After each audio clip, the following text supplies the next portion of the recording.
Praise the Lord. Praise the Lord brother. आवाज येतोय माझा क्लिअर? हो हो, एकदम क्लिअर येतोय ब्रदर. येतो येतो.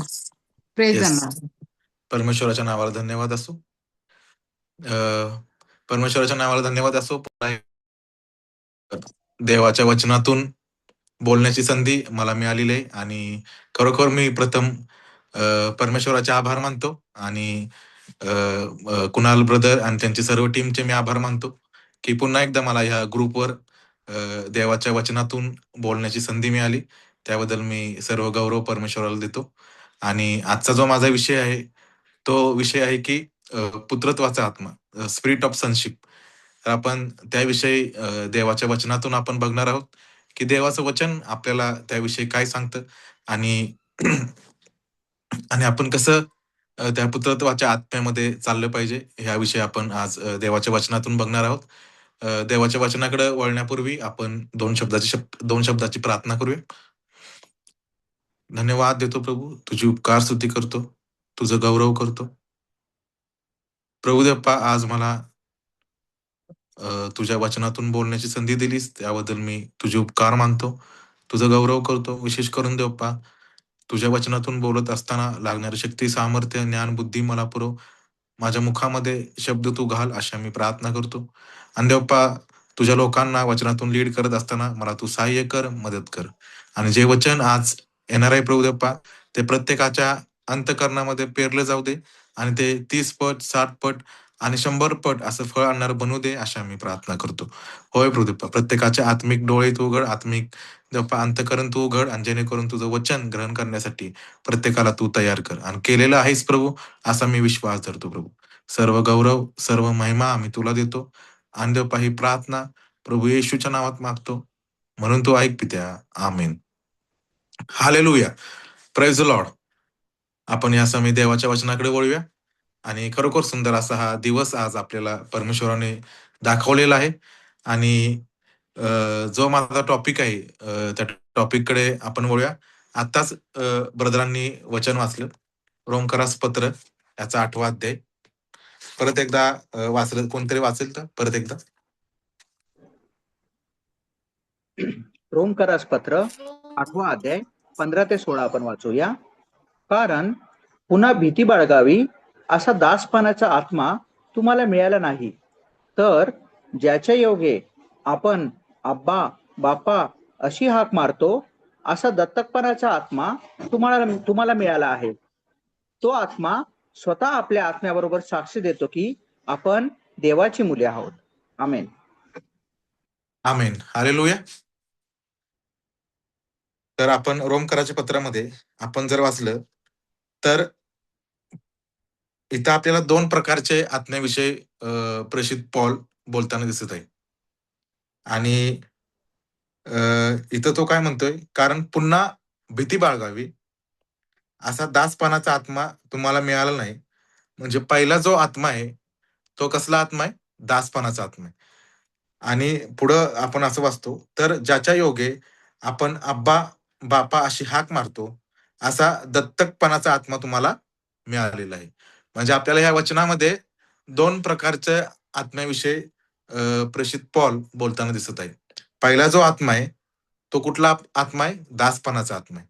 आणि दुसरा जो आत्मा आहे तो कुठला आहे? दत्तकपणाचा आत्मा आहे. तर या आत्म्याविषयी आपण देवाच्या वचनातून बघूया. आपण जर बघितलं उत्पत्तीमध्ये ज्यावेळेस परमेश्वराने मनुष्याची निर्मिती केली, नाही का, आदामाला ज्यावेळेस बनवलं त्यावेळेस आदामाची जी ओळख होती ती काय होती ते आपण देवाच्या वचनातून बघणार आहोत.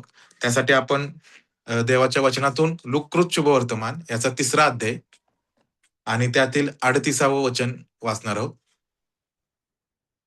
लुकृत शुभवर्तमान याचा 3रा अध्याय आणि 38वं वचन. लूक 3:38 वाचूया. तो अनुसाचा, तो शेताचा, तो आदामाचा, तो देवाचा पुत्र. Yes, praise Lord. 3ऱ्या अध्यायामध्ये आपण येशूची वंशावळ बघत आहोत. आणि येशूच्या वंशावळीमध्ये जर शेवटी आपण वाचलं वंशावळीच्या शेवटीमध्ये, ती वंशावळ शेवटी कुठे जाऊन पोचते? आदामापर्यंत. आणि आदामापर्यंत जाऊन पोचते त्यावेळेस देव काय म्हणत आहे आदामाविषयी? तर आता जे वचन ब्रदरांनी वाचलं, तो अनुषाचा, तो शेताचा, तो आदामाचा, तो देवाचा पुत्र. म्हणजे आदामाला काय म्हणलेलं आहे? तो कोणाचा पुत्र होता? देवाचा पुत्र होता. म्हणजे आदामाची जी ओळख होती, ती काय होती? की आदाम हा कोण होता? देवाचा पुत्र म्हणून परमेश्वराने त्याला तयार केलं होतं. म्हणजे आदाम ज्यावेळेस परमेश्वराने आदामाला बनवलं, त्यावेळेस त्याला गुलाम म्हणून नाही बनवलं. ज्यावेळेस परमेश्वराने आदामाला बनवलं, त्यावेळेस त्याला दास म्हणून नाही बनवलं. तर ज्यावेळेस परमेश्वराने आदामाला बनवलं, त्यावेळेस त्याला पुत्र म्हणून बनवलं.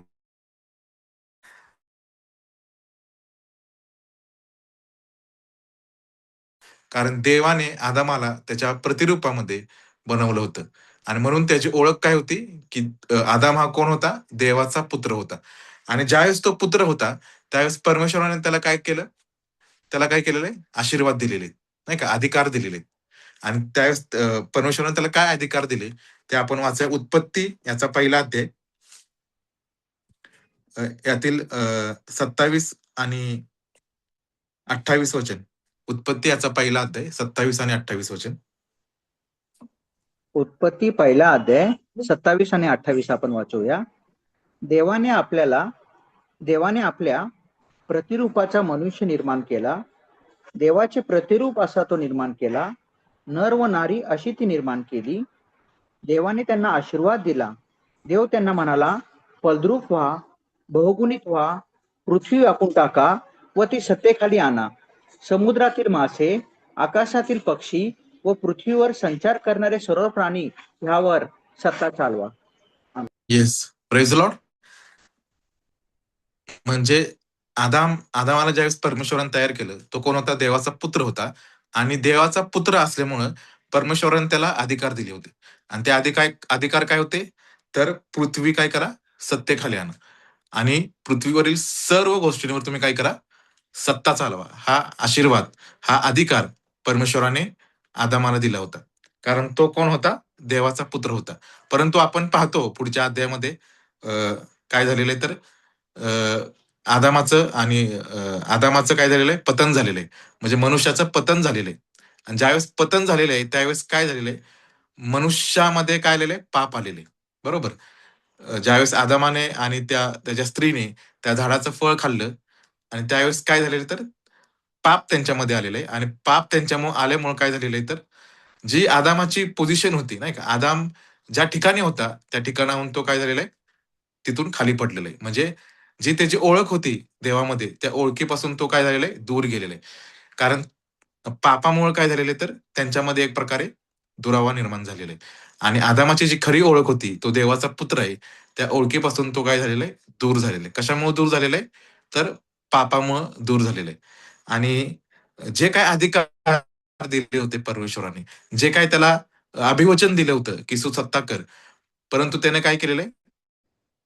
पापामुळे ते सर्व अधिकार गमावलेले आहेत, नाही का?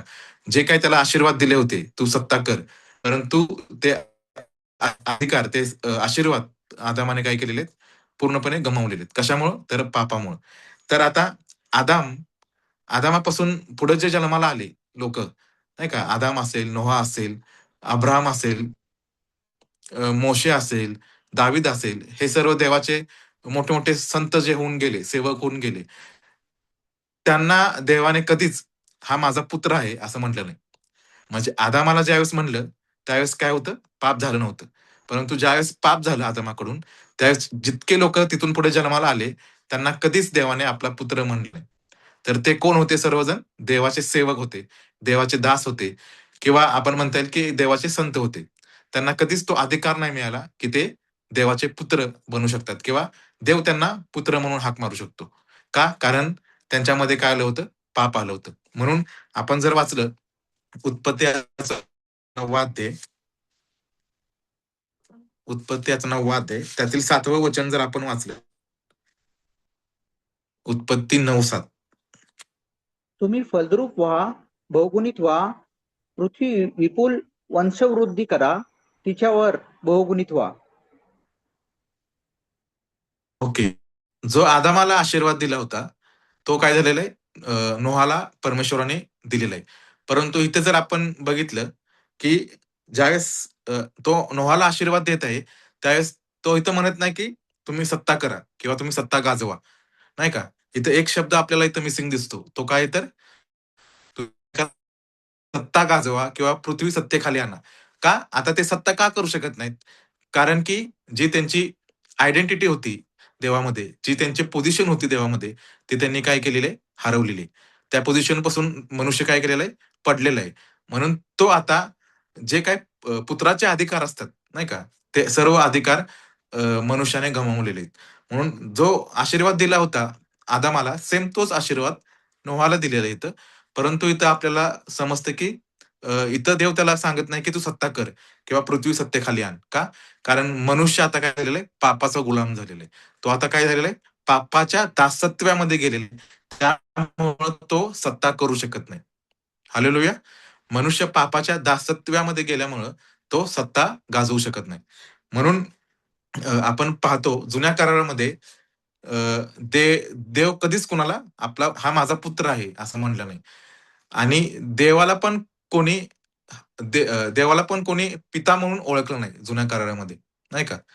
म्हणजे देवाचे सर्व नावं त्यांना माहीत होते, की हा देव काय यहोवा इरे आहे, यहोवा राफा आहे, एलोहिम आहे, एल शदाय आहे. हे सर्व नावांनी ते देवाला ओळखत होते. परंतु देव हा आमचा पिता आहे, हे नाव त्यांना माहिती नव्हतं. का?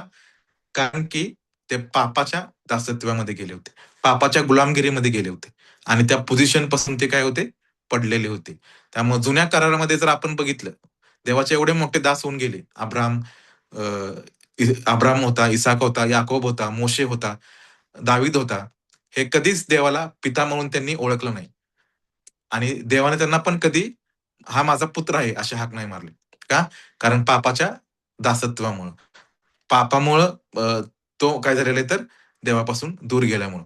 तर मग आपण पाहतो, की आता ज्यावेळेस प्रभू येशू ख्रिस्ताचा जन्म झालेला आहे पृथ्वीवर, नाही का? ज्यावेळेस इस्रायल राष्ट्र 1500 वर्ष काय होतं? नियमशास्त्राच्या कराराच्या अधीन होतं आणि 1500 वर्षानंतर येशू ख्रिस्त आलेले. आता येशू ख्रिस्त का आला? ते आपण बघूया. गलती करास पत्र याचा 4था अध्याय 3 ते 7 वचन आपण वाचणार आहोत. गलती करास पत्र याचा 4था अध्याय 3 ते 7 ही वचने. तसे आपणही बाळ होतो तेव्हा जगातील प्राथमिक शिक्षणाच्या दास्यात होतो. परंतु काळाची पूर्णता झाली तेव्हा देवाने आपल्या पुत्राला पाठवले. तो स्त्रीपासून जन्मलेला, नियमशास्त्राधीन जन्मलेला असा होता. ह्यात उद्देश हा होता की जे नियमशास्त्राधीन होते त्यांना त्याने खंडीने भरून सोडवावे आणि आपल्याला पुत्राचा हक्क मिळावा. तुम्ही पुत्र आहात म्हणून देवाने अब्बा, बापा अशी हाक मारणाऱ्या आपल्या पुत्राच्या आत्म्याला तुमच्या आमच्या अंतःकरणात पाठवले आहे. म्हणून तू आतापासून गुलाम नाही तर पुत्र आहे आणि पुत्र आहेस तर ख्रिस्ताच्या द्वारे वारिसी आहे. आमेन. Yes, praise Lord.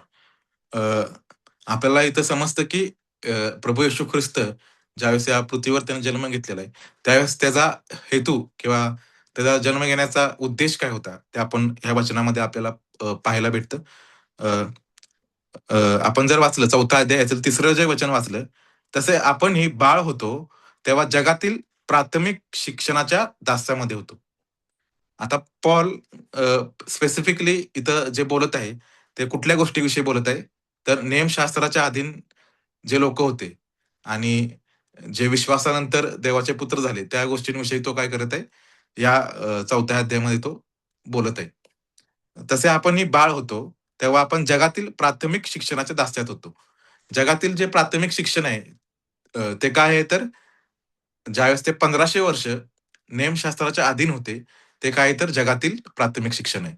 म्हणजे प्राथमिक शिक्षण आपण कुणाला देतो? जे कोणी लहान बाळ आहे त्याला देतो. फॉर एक्झाम्पल जर आपण बघितलं, एखादा लहान बाळ असतो, त्या बाळाला आपण काय करतो? काय सांगतो? अ, नाही का, सुरीला हात लावू नको, नाही का, गॅस जवळ जाऊ नको, नाही का, हे काय तर प्राथमिक शिक्षण आहे. हे करू नकोस, ते करू नकोस. हे जे आपण सांगतो लहान मुलांना, ते काय आहे तर प्राथमिक शिक्षण आहे. त्यांना का सांगतो? कारण त्यांना समजत नसतं की काय योग्य आहे किंवा काय अयोग्य आहे. म्हणजे नेमशास्त्र काय आहे तर हे प्राथमिक शिक्षण आहे. कुणासाठी? जे इस्रायल लोक जे होते 1500 वर्ष त्या दास्यामध्ये होते. कशाच्या दास्यामध्ये होते? नियमशास्त्राच्या दास्यामध्ये होते. आणि ते काय आहे तर त्यांच्यासाठी प्राथमिक शिक्षण आहे. कारण आपण पाहतो की नियमशास्त्रामध्ये वेगवेगळे नियम आहेत, वेगवेगळे विधी आहेत. हे त्यांना परमेश्वराने लावून दिले होते. आणि त्यामुळे ते काय होते? बाळ होते. आता अ, इथं जो शब्द आहे बाळ, त्याचा जर आपण ग्रीकमध्ये अर्थ बघितला, तर त्याचा अर्थ होतो नेपिओस. ग्रीकमध्ये बाळ हा शब्द आहे. त्याचा अर्थ काय होतो? नेपिओस. आणि नेपिओस म्हणजे काय? तर इन्फंट नाही का? जे लहान बाळ असतात, नाही का? त्यांना काही समजत नसतं. त्या बाळांना काय म्हणलेलं आहे? नेपिओस म्हणलेलं आहे. परंतु पुढे आपण बघूया. तसे आपण ही बाळ होतो, तेव्हा जगातील प्राथमिक शिक्षणाच्या दास्यात होतो. परंतु काळाची पूर्णता झाली, तेव्हा देवाने आपल्या पुत्राला पाठवले. तो स्त्रीपासून जन्मलेला, नियमशास्त्राच्या अधीन जन्मलेला असा तो होता. येशूचा जन्म कसा झाला होता? स्त्रीपासून जन्मलेला आणि नियमशास्त्राच्या अधीन तो जन्मलेला होता. ह्यात उद्देश हा होता, की का आता पुढं 5व्या वचनामध्ये काय सांगितलंय? त्याचा हेतू काय होता?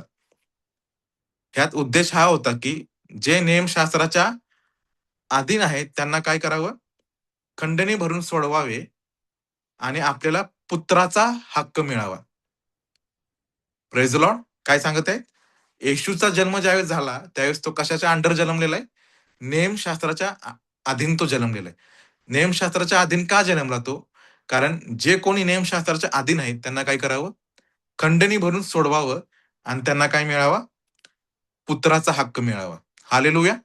म्हणजे जितके लोक नियमशास्त्राच्या अधीन होते, ते काय होते तर बाळ होते. म्हणजे ते देवाचे पुत्र नव्हते, तर ते काय होते? नेपिओस होते. नेपिओस म्हणजे इन्फंट. आणि पुढचं वचन काय सांगतं, की जे नियमशास्त्राच्या अधीन होते, त्यांना त्याने खंडणी भरून सोडवावे आणि आपल्याला पुत्राचा हक्क मिळावा. आता हा जो शब्द आहे पुत्र, ग्रीकमध्ये जर त्याचा आपण अर्थ बघितला, त्याचा अर्थ होतो हुइओस. हुइओस या शब्दाचा अर्थ आहे फुल ग्रोन सन, म्हणजे पूर्णपणे वाढलेला मुलगा. फुल ग्रोन सन म्हणजे त्याचा अर्थ होतो हुइओस. म्हणजे जे लोक नियमशास्त्राच्या अधीन होते, ते काय होते? बाळ होते. परंतु जे लोक येशूवर विश्वास ठेवणारे आहेत किंवा जे लोकांना येशूने तारण प्राप्त येशूच्या द्वारे तारण प्राप्त झालेलं आहे, ते लोक कोण आहेत? हुइओस आहेत. हुइओस म्हणजे काय? पूर्ण वाढलेले, फुल मॅच्युअर, मॅच्युअर असलेले कोण आहेत? मुलगे आहेत. म्हणजे अ, एखादा आता फॉर एक्झाम्पल एखादा बाप आहे. अ, त्याच्या त्याचा जो लहान मुलगा आहे, तो जो ज्यावेळेस बाळ असतो, त्यावेळेस त्याला काय होतं, जे काही बापाचं आहे, हे ते त्याचं सर्व काही असतं. परंतु त्याचा तो उपभोग घेऊ शकत नाही. फॉर एक्झाम्पल आपल्या वडिलांची कार आहे. तो कार लहान मुलगा चालवू शकतो का? नाही चालवू शकत. का? कारण त्याला ते नॉलेज नाही किंवा त्याला ते माहीत नाही. कारण तो काय बाळ आहे. तो मॅच्युअर नाही. जर तो मॅच्युअर असता, तर मग त्याच्या वडिलांनी काय केलं असतं, त्याला ती गाडीची चावी दिली असती. बरोबर? म्हणजे जे लोकं नियमशास्त्राच्या अधीन होते, ते काय होते? त्यां त्यांना सर्व गोष्टी माहीत होत्या, परंतु ते अधिकार चालवू शकत नव्हते. ते सत्ता गाजवू शकत नव्हते. का? कारण ते बाळ होते. कारण ते नियमशास्त्राचे गुलाम होते, पापाचे गुलाम होते. परंतु प्रभू येशूच्या नावाला धन्यवाद असो, की ज्यावेळेस प्रभू येशू ख्रिस्त त्या वधस्तंभावर गेले, ज्यावेळेस प्रभू येशू ख्रिस्ताने अ, आपलं पवित्र रक्त त्या वधस्तंभावर सांडलेलं आहे, त्यावेळेस काय झालेलं आहे तर आपल्याला त्या पापाच्या गुलामगिरीतून, आपल्याला त्या नियमशास्त्राच्या दास्यातून त्याने काय केलेलं आहे, बाहेर काढलेलं आहे. आणि ज्यावेळेस येशूने आपल्याला खंडणी भरून सोडवलेलं आहे, त्याचा हेतू काय होता, की आपल्याला काय मिळावं? पुत्राचा हक्क मिळावा. म्हणजे आपण देवाचे पुत्र बनावे आणि त्या हक्कामध्ये आपण जीवन जगावं. जर आपण देवाचे पुत्र आहोत, तर काय तर देवाचे सर्व अधिकार आपल्याला परमेश्वराने दिलेले आहेत. म्हणजे एखादा मॅच्युअर मुलगाच काय करू शकतो, आपल्या बापाच्या सर्व गोष्टींचा उपभोग घेऊ शकतो किंवा त्या अधिकाराने त्याचा उपयोग करू शकतो. परंतु लहान बाळ जरी ते त्या कुटुंबातलं असलं, तरी त्याला त्या गोष्टीचा उपभोग घेता येत नाही किंवा तो त्या गोष्टीवर सत्ता करू शकत नाही किंवा अधिकार करू शकत नाही. का? कारण तो काय लहान आहे तो. परंतु ज्यावेळेस एखादा मुलगा मॅच्युअर होतो, त्यावेळेस त्याला काय वाटतं, जे काही सर्व बापाचं आहे, त्याचा तो काय करू शकतो, उपयोग करू शकतो. सेम वे ज्यावेळेस आपलं तारण झालेलं आहे, त्यावेळेस आपण कोण झालेलो आहे? देवाचे पुत्र बनलेलो आहे, नाही का? योहान कृत शुभवर्तमान याचा पहिला अध्याय आणि 12वं वचन जर आपण वाचलं, त्यामध्ये काय लिहिलंय? की जितक्यांनी त्याच्या नावावर विश्वास ठेवला, तितक्यांना त्याने देवाची मुले होण्याचं काय केलेलं आहे? अधिकार दिलेला आहे. आता आपण कोण आहे? तर आता आपण नेपियोस नाही, तर आपण आता कोण आहे? हुइयोस आहे. हुइयोस म्हणजे काय? पूर्ण मॅच्युअर मुलगा. पूर्ण मॅच्युअर मुलगाच काय करू शकतो? अधिकार गाजवू शकतो. पूर्ण मॅच्युअर मुलगाच काय करू शकतो? बापाच्या सर्व गोष्टींचा उपयोग करू शकतो. हालेलुया! म्हणून आपण कोण आहोत आता? जे काय आदामाला अधिकार दिले होते, नाही का? सत्ता करण्याचे आणि आदामाने काय केले होते ते अधिकार पापाच्या मुळे काय केले होते? गमावले होते. परंतु प्रभू येशूच्या नावाला धन्यवाद असो. प्रभू येशूला काय म्हणलेलं आहे? शेवटचा आदाम म्हणलेलं आहे, नाही का? Last Adam.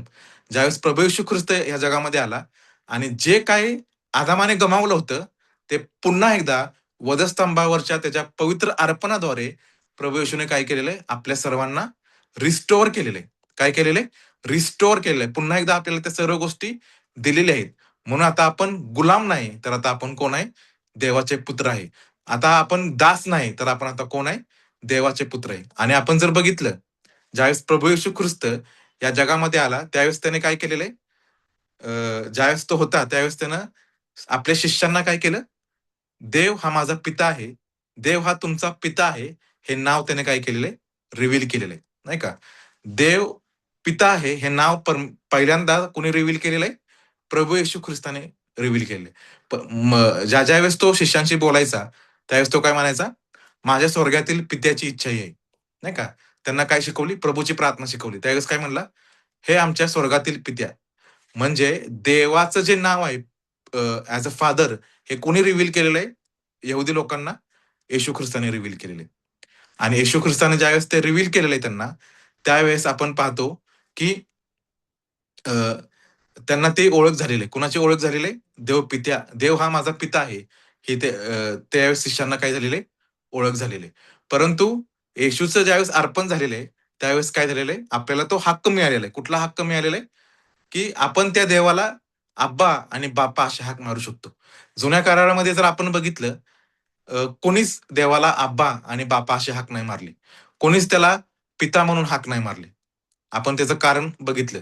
परंतु नवीन करारामध्ये ज्यावेळेस प्रभू येशूचं अर्पण झालेलं आहे वधस्तंभावर, येशूने ज्यावेळेस आपलं पवित्र रक्त त्या वधस्तंभावर सांडलेलं आहे, त्या रक्ताच्या द्वारे आपल्याला काय मिळालेलं आहे? पुत्र होण्याचा अधिकार मिळालेला आहे. आणि आपण जर पुत्र आहे, म्हणून आपण काय करतो? देवाला अब्बा, बाप्पा असे हाक मारतो. कारण तो आता कोण आहे आपला? तो आपला पिता आहे आणि आपण त्याचे कोण आहोत? मुले आहोत. म्हणून परमेश्वराने आपल्याला तो हक्क दिलेला आहे. आणि पुढचं वचन जर आपण बघितलं, तुम्ही पुत्र आहात. म्हणून देवाने अब्बा, बाप्पा अशी हाक मारणाऱ्या आपल्या पुत्राच्या आत्म्याला तुमच्या आमच्या अंतःकरणामध्ये पाठवलेले आहे. कुठल्या आत्म्याला आपल्या अंतःकरणात पाठवले? गुलामगिरीच्या आत्म्याला पाठवले का? नाही. दासपणाच्या आत्म्याला पाठवले का? नाही. तर आपल्या अंतःकरणामध्ये कुठल्या आत्म्याला पाठवलेलं आहे? अब्बा, बाप्पा अशी हाक मारणाऱ्या आपल्या पुत्राच्या आत्म्याला तुमच्या आमच्या अंतःकरणामध्ये पाठवलेलं आहे. म्हणून तू आतापासून काय नाहीस? गुलाम नाहीस.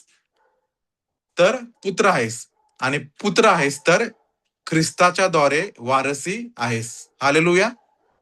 म्हणजे जितके लोक नियमशास्त्राच्या अधीन होते, ते काय होते? गुलाम होते. 1500 वर्षाच्या काळामध्ये ते काय होते? गुलामगिरीमध्ये जीवन जगत होते.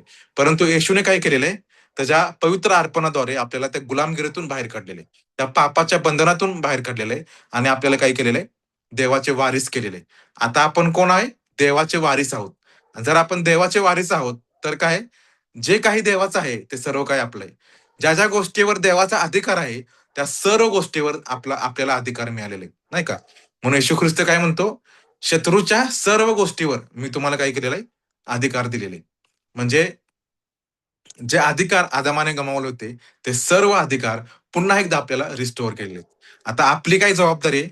की आपली जबाबदारी ही आहे, की जे अधिकार, जी अथॉरिटी, जी पोझिशन आपल्याला मिळालेली आहे ख्रिस्त येशूमध्ये, त्या पोझिशनचा आपल्याला काय करायचंय? वापर करायचा आहे, नाही का? त्या अधिकाराचा आपल्याला काय करायचंय? वापर करायचा आहे. जर आपण त्या अधिकाराचा वापर केला, तरच आपण काय करत आहोत, त्या पुत्रत्वाच्या आत्म्यामध्ये चालत आहोत.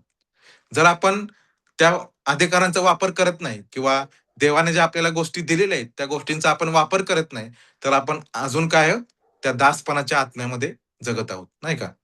ज्या वेळेस आपण एखादी गोष्ट करत असतो ह्या जीवनामध्ये, नाही का? आपण एखादं काम करत आहे, नाही का? आपल्यावर एखादी जबाबदारी आहे. ज्या वेळेस आपल्याला असं वाटतं, की नाही का, माझ्यावर खूप डिमांड्स आहेत, नाही का? ही डिमांड मला पूर्ण करायची आहे. आता ती मी गोष्ट कशी पूर्ण करू, नाही का? माझ्याकडे वेळ कमी आहे. मला हे टास्क पूर्ण करायचे आहे. त्यासाठी माझ्याकडे वेळ कमी आहे, नाही का? आपण ज्यावेळेस आपल्याला वाटतं, की मी डिमांड माइंडेड आहे, त्यावेळेस आपण समजून जायचं, की आपण काय झालेलो आहे, दासत्वाच्या आत्म्यामध्ये जीवन जगत आहे. गुलामगिरीच्या आत्म्यामध्ये जीवन जगत आहे. परंतु ज्यावेळेस तुम्ही असा विश्वास ठेवता, जे काही माझ्यावर डिमांड आहेत, त्या सर्व गोष्टी पूर्ण करण्यासाठी प्रभू येशू ख्रिस्त मला सप्लाय करत आहे, नाही का? त्याच्या सर्व गोष्टींचा पुरवठा मला तो करत आहे. त्याचं ज्ञान पुरवत आहे, त्याची बुद्धी पुरवत आहे, त्याची कृपा पुरवत आहे. ह्याचा अर्थ काय होतो? त्यावेळेस आपण कुठल्या आत्म्यामध्ये जीवन जगत आहे? पुत्रत्वाच्या आत्म्यामध्ये जीवन जगत आहे. कारण अ, जो कोणी पुत्र असतो त्याला माहिती आहे, की मला लागणाऱ्या सर्व गोष्टींचा पुरवठा माझ्या पित्यापासून मला मिळणार आहे, नाही का? मला कुठल्याही गोष्टीची कमी-घटी होणार नाही.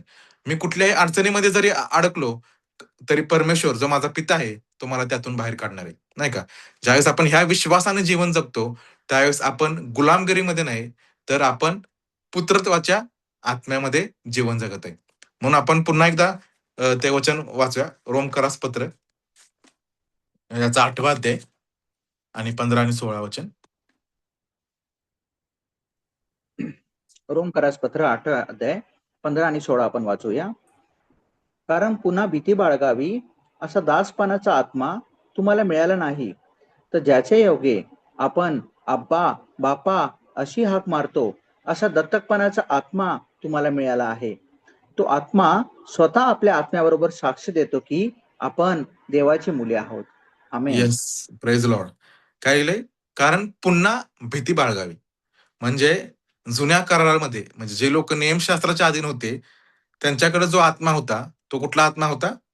भीतीचा आत्मा होता, नाही का? कारण पुन्हा भीती बाळगावी असा दासपणाचा आत्मा तुम्हाला मिळालेला नाही. म्हणजे ते लोक दासपणाच्या आत्म्यामध्ये जीवन जगत होते आणि दासपणाच्या आत्म्यामध्ये जीवन जगत असताना ते कसे होते? भीतीमध्ये जीवन जगत होते. त्यांच्यामध्ये धैर्य नव्हतं, नाही का? त्यांच्यामध्ये ते स्थिरता नव्हती. का?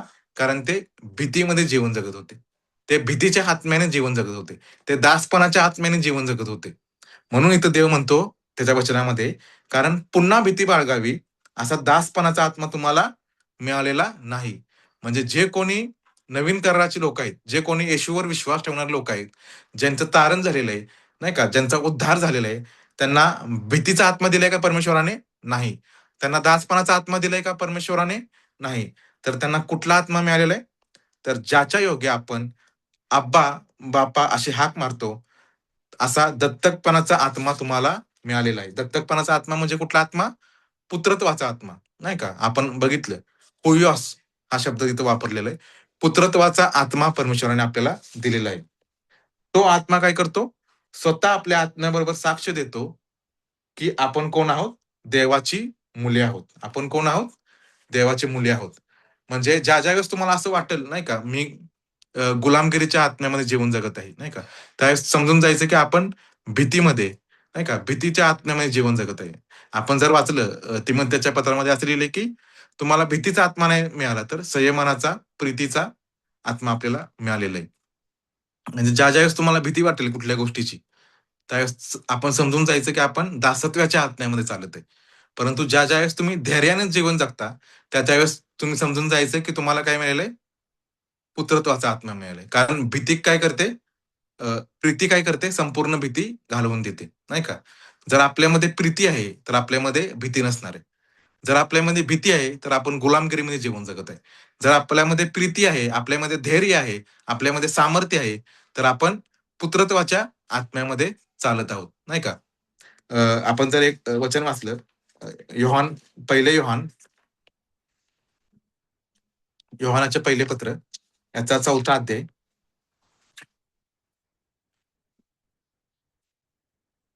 आणि त्यातील माझ्या मते 17वं वचन आहे.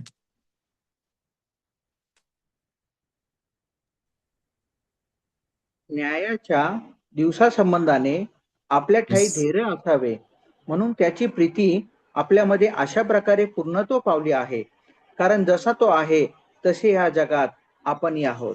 आमेन. येस. काय लिहिलंय? न्यायाच्या दिवसासंबंधाने आपल्या ठायी काय असावे? धैर्य असावे, म्हणून त्याची प्रीती आपल्यामध्ये अशा प्रकारे पूर्णत्व पावली आहे, कारण जसा तो आहे तसे या जगामध्ये आपण आहोत. प्रीतीच्या ठायी भीती नसते.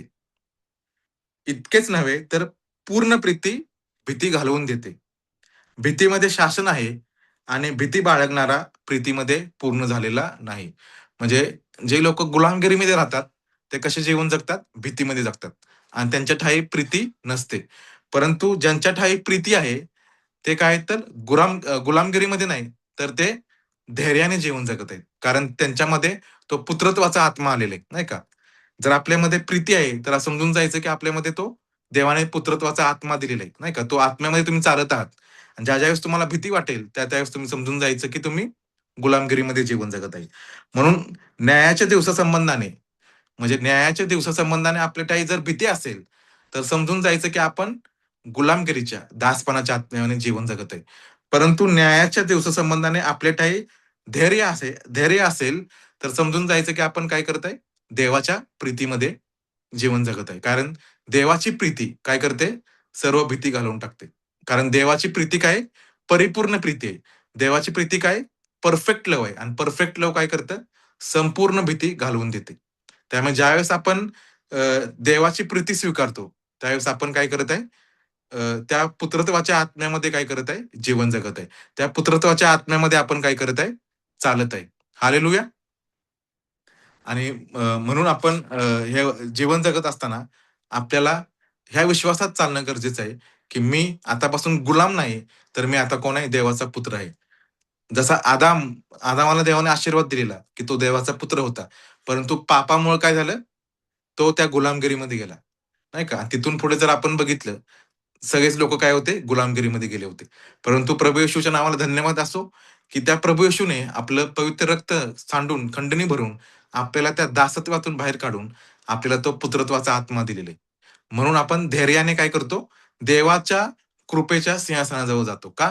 कारण आपण देवाचे पुत्र आहोत. म्हणून आपण काय करतो? धैर्याने आपण देवाच्या जवळ जातो. आपल्यामध्ये भीती नाहीये. आपल्यामध्ये काय तर देवाची प्रीती आहे. म्हणून आपण देवाला अब्बा आणि बापा अशी हाक मारतो. म्हणून आपण कुठल्या आत्म्यामध्ये चालत आहोत ह्याचं आपल्याला परीक्षण करणं गरजेचं आहे. की आपण दासत्वाच्या आत्म्यामध्ये चालत आहोत का आपण पुत्रत्वाच्या आत्म्यामध्ये चालत आहोत? आपण गुलामगिरीमध्ये जीवन जगत आहोत का स्वतंत्रतेमध्ये जीवन जगत आहोत?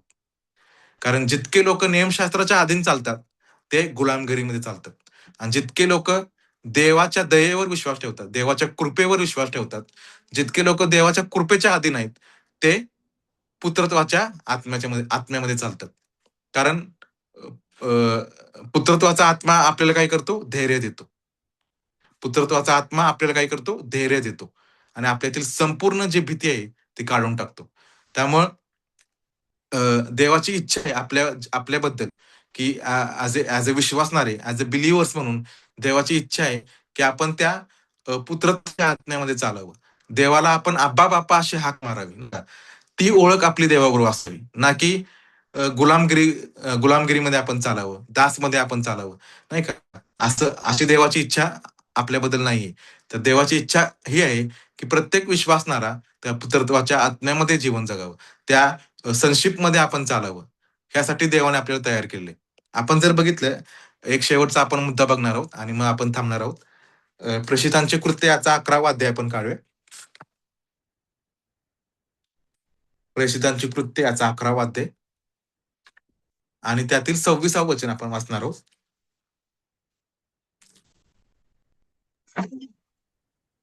त्याचा शोध लागल्यावर त्याने त्याला अथुंक्यास आणले. मग असे झाले की त्यांनी तेथे वर्षभर मंडळीमध्ये मिळून मिसळून बऱ्याच लोकांना शिकवले आणि शिष्यांना ख्रिस्ती हे नाव पहिल्यांदा अथुंक्यात मिळाले. आमेन. Yes, praise Lord. आपण जर बघितलं, इथं वचन काय सांगतं आपल्याला? त्याचा शोध लागल्यावर त्याला अंतुक्यात आणले. मग असे झाले की त्याने तिथे वर्षभर मंडळीमध्ये मिळून मिसळून बऱ्याच लोकांना शिकवले आणि शिष्यांना, कुणाला, जे येशूचे शिष्य होते त्यांना ख्रिस्ती हे नाव पहिल्यांदा अंतुकियात मिळाले. म्हणजे ह्याचा अर्थ जर आपण ग्रीकमध्ये बघितला तर ग्रीक भाषेमध्ये असं लिहिलंय की डिवाइनली दे कॉल्ड ख्रिश्चन्स. म्हणजे पवित्र आत्म्याने काय केलेलं आहे, तो शब्द चेंज केलेला आहे. काय चेंज केलेला आहे? शिष्याचा शब्द शिष्य म्हणून नाही तर ख्रिस्ती म्हणून, डिसायपल म्हणून नाही तर ख्रिश्चन्स म्हणून हा शब्द कोणी चेंज केलेला आहे? ह्या कुठल्या मनुष्यानं चेंज नाही केला त्याच्या बुद्धीने. तर ग्रीक भाषेमध्ये जर त्याचा अर्थ आपण बघितला, नाव देण्यात आले, त्याचा अर्थ जर आपण बघितला तर तिथं असं लिहिलंय की Holy spirit divinely called them Christians. म्हणजे हे कुणाच्या द्वारे घडलेलं आहे? पवित्र आत्म्याच्या द्वारे काय केलेलं आहे? त्यांचं नाव काय बदललेलं आहे? ख्रिश्चन्स म्हणून, नाही का? ख्रिश्चनचा अर्थ काय होतो? ख्राईस्टचा अर्थ काय होतो? अभिषिक्त, नाही का? मसिया, अभिषिक्त. आणि ख्रिश्चन्स म्हणजे काय? ज्यांच्यामध्ये जो अभिषिक्त राहतो ते ख्रिश्चन्स. म्हणजे आपण, म्हणजे जे आपण विश्वासणारे आहोत, आपल्यामध्ये कोण आहे? ख्रिस्त आहे. आणि तो काय? अभिषिक्त आहे, अनॉइंटेड आहे. ज्यांच्यामध्ये तो अनॉइंटेड वन राहतो ते कोण आहेत? ख्रिस्ती आहेत. आणि शिष्यांचं नाव काय केलेलं आहे? शिष्य शिष्य बदलून काय केलेलं आहे? ख्रिस्ती केलेले. आणि आपण जर बघितलं येशूचे किती शिष्य होते अगोदर? आपण जर 70 शिष्य होते आणि त्यातील काही शिष्य काय झाले? येशूला सोडून गेले. नंतर किती उरले? 12 शिष्य उरले. आणि त्यातील एका शिष्याने काय केलेलं आहे? येशूचा विश्वासघात केलेला आहे, नाही का? आपण बघतो की जगामध्ये जे आहे लोकांना कशात वाढवायचं शिकवलं जातं? डिसायपलशिपमध्ये वाढण्याचं शिकवलं जातं. परंतु आपण इथं बघतो की जे डिसायपल्स होते त्यातील काही डिसायपल्स येशूला सोडून गेले. काय एका शिष्याने तर त्याचा विश्वासघात केला. डिसायपल या शब्दाचा अर्थ होतो शिकणारा किंवा स्टुडंट. जो कोणी शिकत आहे त्याला आपण डिसायपल म्हणतो. परंतु इथं पवित्र आत्म्याने डिसायपल्सचं नाव चेंज करून काय केलेलं आहे? ख्रिस्ती केलेलं आहे, म्हणजे अनॉइंटेड वन. आणि ज्यावेळेस इथं नाव चेंज केलेलं आहे, इथून पुढे प्रेषितांच्या कृत्यापासून जर पुढे आपण वाचलं, पावलाचे पत्र असतील, पेत्राचे पत्र असतील, योहानाचे पत्र असतील, यहुदाचे पत्र असतील किंवा याकोबाचे पत्र असेल, तुम्हाला डिसायपल हा शब्द कुठेही आढळणार नाही. तुम्ही शोध करून बघा. डिसायपल हा शब्द तुम्हाला कुठेही आढळणार नाही. कारण पवित्र आत्म्याने इथं तो शब्द काय केलेला आहे? बदललेला आहे. त्याने काय केलेलं आहे? डिसायपल हा शब्द बदलून ख्रिस्ती केलेलं आहे. जर आपण अनॉइंटेड वन आहोत, तर आपण कोण आहोत? देवाचे पुत्र आहोत, नाही का? कारण आपण देवाचे पुत्र आहोत म्हणून तो जो अभिषिक्त येशू ख्रिस्त आहे, तो आपल्यामध्ये वास करतो. म्हणून आपण जर बघितलं पौलाविषयी, ज्यावेळेस तिमोथीविषयी तो लिहितो, त्यावेळेस तो काय म्हणतो? माझा प्रिय मुलगा, नाही का? माझा प्रिय मुलगा. जरी त्याला ट्रेनिंग कोणी दिलेलं आहे? पौलाने त्याला शिकवलेलं आहे. पौलाने त्याला वाढवलेलं आहे. परंतु पौल त्याला माझा शिष्य म्हणून नाही म्हणत, की तिमोथी हा माझा शिष्य आहे, नाही का? तर त्याला काय म्हणलेलं आहे? तिमोथी माझा मुलगा, म्हणजे ख्रिस्तातील माझा मुलगा. म्हणजे जे लोकं ज्या लोकांविषयी पौल म्हणत आहे, त्यांना तो काय म्हणत आहे? हा माझा मुलगा आहे. हा माझा मुलगा आहे. ख्रिस्तातील माझा मुलगा म्हणलेला आहे. सन म्हणलेलं आहे इंग्लिशमध्ये. म्हणजे देवाची इच्छा आहे, की आपण डिसायपलशिपमध्ये न वाढता सनशिपमध्ये वाढावं, नाही का? मी हे बोल्ड स्टेटमेंट करतोय. देवाची इच्छा आहे, की आपण डिसायपलशिपमध्ये न वाढता सनशिपमध्ये वाढावं. कारण सनशिप हे काय तर फॅमिली टर्म दर्शवतं. डिसायपलशिप काय दर्शवतं? हां, एक कोणतरी माझा गुरु आहे, त्याच्याकडून मी शिकत आहे, नाही का? हा माझा अमुक-अमुक गुरु आहे, त्याचा मी डिसायपल आहे. त्याच्याकडून मी शिकत आहे अमुक-अमुक गोष्टी, नाही का? ह्यामध्ये कुठले नातेसंबंध, जवळचं नातेसंबंध दिसत नाही आपल्याला. हां, हा तो माझा गुरु आहे, मोठा आहे आणि मी त्याचा डिसायपल आहे, त्याच्याकडून शिकत आहे. परंतु पुत्रत्वाचं तसं नाही. पुत्रत्व काय काय दर्शवतं? फॅमिली टर्म दर्शवतं. फॅमिली टर्म दर्शवतं. माझा नाही का पिता आणि पुत्र हे जवळचं नातेसंबंध आहे. आणि देवाची इच्छा आहे, की आपण सनशिपच्या रिलेशनशिपमध्ये वाढावं. सनशिपच्या आयडेंटिटीमध्ये वाढावं. हां, आपण आहे वचनाचे, आपण वचनाचे आपण हे आहे, स्टुडंट आहोत. मी असं म्हणत नाही, की आपण शिष्य नाही. आपण वचन आपण शिकत आहोत देवाचं, नाही का? आपण वचनाचे स्टुडंट आहोत. परंतु समजून घ्या, की पवित्र आत्म्याने ते शब्द का बदललेले आहेत? देवाची इच्छा काय आहे? की आपण डिसायपल्स राहू नये, तर आपण सनशिपमध्ये वाढावं, नाही का? आपल्याला शिकवलं काय जातं? नुसतं ख्रिश्चन असून उपयोग नाही, तर तुम्ही शिष्यत्वामध्ये वाढलं पाहिजे. म्हणजे पूर्णपणे उलट आहे. जे बायबलमध्ये लिहिलंय त्याच्या उलट आहे पूर्णपणे. हे शिष्यांचं नाव बदलून ख्रिस्ती केलेलं आहे. नाही का? शिष्यांचं नाव बदलून ख्रिश्चन्स केलेलं आहे. आणि आपल्याला शिकवलं काय जातं? नुसतं ख्रिश्चन्स असून उपयोग नाही. तर तुम्हाला शिष्य बनणं गरजेचं आहे. परंतु शिष्यांचंच नाव बदलून पवित्र आत्म्याने काय केलेलं आहे? ख्रिश्चन केलेलं आहे. आणि जर तुम्ही ख्रिश्चन आहे म्हणजे ख्रिस्त तुमच्यामध्ये वस्ती करतो, तर तुम्ही कोण आहे? देवाचे पुत्र आहे. आणि आपल्याला त्या सनशिपच्या आयडेंटिटीमध्ये वाढायचंय. त्या सनशिपच्या अथॉरिटीमध्ये आपल्याला वाढायचंय. म्हणजे माझ्या बोलण्याचा अर्थ समजून घ्या, की मला असं नाही म्हणायचं की डिसायपलशिप हे चुकीचं आहे. मला असं म्हणायचंय की आपण डिसायपल तर आहोतच, परंतु देवाची इच्छा आहे की आपण सनशिपमध्ये वाढावं, नाही का? आपण देवाच्या वचनाचे स्टुडंट आहोतच. आपण देवाचं वचन शिकत आहोतच प्रत्येक दिवशी. परंतु देवाची इच्छा आहे की आपण त्या नातेसंबंधामध्ये वाढावं. कुठल्या नातेसंबंधामध्ये वाढावं? पिता आणि पुत्र, नाही का? म्हणून आपल्याला कुठल्याच पत्रामध्ये डिसायपल हा शब्द दिसणार नाही. तर सनशिप विषयी पॉल बोलत आहे, नाही का? तो त्याच्या शिष्यांना पण काय म्हणत आहे? सन म्हणत आहे. जरी ते शिष्य असले, तर त्यांना तो काय म्हणत आहे? हे माझे पुत्र आहे, हा माझा मुलगा आहे ख्रिस्तामध्ये. तर आपल्याला त्या आयडेंटिटीमध्ये वाढायचं आहे, की मी देवाचा मुलगा आहे. ज्यावेळेस तुम्ही त्या आयडेंटिटीमध्ये वाढता ना, त्यावेळेस तुम्ही त्या अधिकारामध्ये चालणार आहे, नाही का? जे काही अधिकार देवाने आपल्याला दिलेले आहेत, त्या अधिकारामध्ये चालणार आहे. त्या अधिकाराचा तुम्ही काय करणार आहे? उपयोग करू शकणार आहे. आणि सैतानाचं कुठलंही डावपेच, सैतानाचे कुठलेही शस्त्र, सैतानाचे कुठलेही अटॅक्स तुमच्यावर चालू शकत नाही. ज्यावेळेस तुम्ही सनशिपमध्ये चालता, ज्यावेळेस तुम्ही सनशिपमध्ये वाढता, त्यावेळेस सैतानाचे कुठलेच शस्त्र तुमच्यावर हावी होऊ शकत नाहीत. हालेलुया! आणि देवाची इच्छा हीच आहे, की आपण त्या सनशिपच्या आत्म्यामध्ये वाढावं आणि आपण देवाला अब्बा आणि बाप्पा अशी हाक मारावी. हालेलुया! Praise the Lord. असं मी आपण प्रार्थना करूया आणि देवाच्या नावाला आपण धन्यवाद देऊया. धन्यवाद देतो प्रभू, तुझे उपकार स्तुती करतो, तुझा गौरव करतो. हो प्रभुदेवा, जे तुझं वचन सांगतं प्रभुदेवा, की आम्ही दासत्वाचा आत्मा आम्हाला नाही मिळाला, तर आम्हाला प्रभुदेवा पुत्रत्वाचा आत्मा मिळालाय. आणि त्या आत्म्याच्या द्वारे आम्ही तुला अब्बा आणि बापा अशी हाक मारतो. प्रभुदेवा इथं उपस्थित प्रत्येकाला त्या आत्म्यामध्ये चालण्यासाठी तू सहाय्य कर. पवित्र आत्म्या तू त्या गोष्टीचं प्रकटीकरण प्रत्येकाला दे, की ते गुलाम नाहीत, ते दास नाहीत, तर ते देवाचे पुत्र आहेत. आणि जर ते देवाचे पुत्र आहेत, तर ते अधिकारी आहेत. त्यांना सत्ता करण्याचा अधिकार परमेश्वराने दिलेला आहे. आणि आपण आम्ही त्या सर्व गोष्टींवर सत्ता करावी. सैतानाच्या सर्व शक्तीवर आम्ही सत्ता करावी. यासाठी प्रत्येकाला तू पवित्र आत्म्याच्या द्वारे चालव.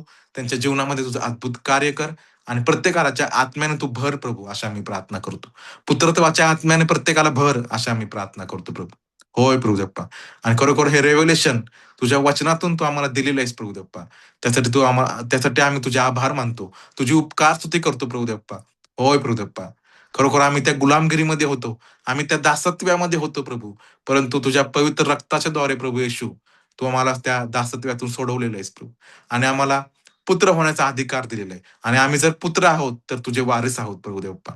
धन्यवाद देतो प्रभुदेप्पा सर्व गोष्टीबद्दल. इथं उपस्थित प्रत्येकाला तुझ्या आत्म्याने तू भर प्रभुदेप्पा. आणि तुझं गौरव, तुझी महिमा त्यांच्या जीवनाद्वारे तू करून घे, अशा मी प्रार्थना करतो.